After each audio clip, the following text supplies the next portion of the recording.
What do I love about my life right now? Alam niyo ho, hindi ko alam kung umabot na kayo sa punto na ganito. Pero yung hindi ka nag-aalala sa kung anong kakainin bukas. Kasi alam mo na ang tatay mo ang may-ari ng lahat at ang tatay mo will provide for all your needs days. Yes, amen. Ano yan, ma'am? Ayan, ba pwede yun? ko na yan. Saan galing yan? Ayan, yung para sa'yo. May pala ni RD. Boom! Sige, ulitin natin. Yun. Pakita ka na. Okay na, okay na. Ng vibrato. Yes. Joke lang, hindi ko alam yan. So, yun ho. Yun yung pakiramdam na at peace ako.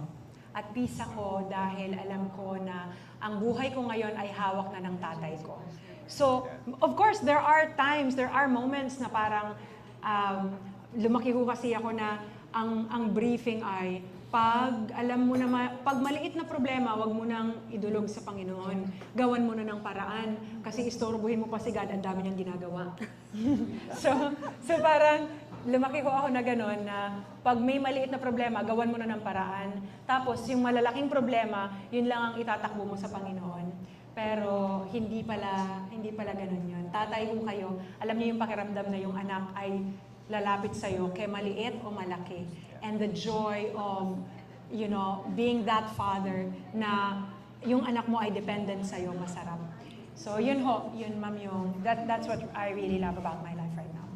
Na meron kang tatay na lagi mong malalapitan at maliit man o malaki ang hiling mo, alam mo, sasagutin niya. God, praise God. Ganun po talaga tayo kamahal ng Panginoon na because God is a God of the small things and also the big things. And ano yung verse about, may favorite verse ka, di ba? That if a son asks for bread, The Lord won't give you, if you ask your Heavenly Father for bread, He won't give you a stone, di ba? Kung humingi ka ng isda, di ka mabibigyan ng ahas, di ba? Because tayo nga mga earthly fathers know how to give our children good things. Ano pa kaya ang Heavenly Father natin?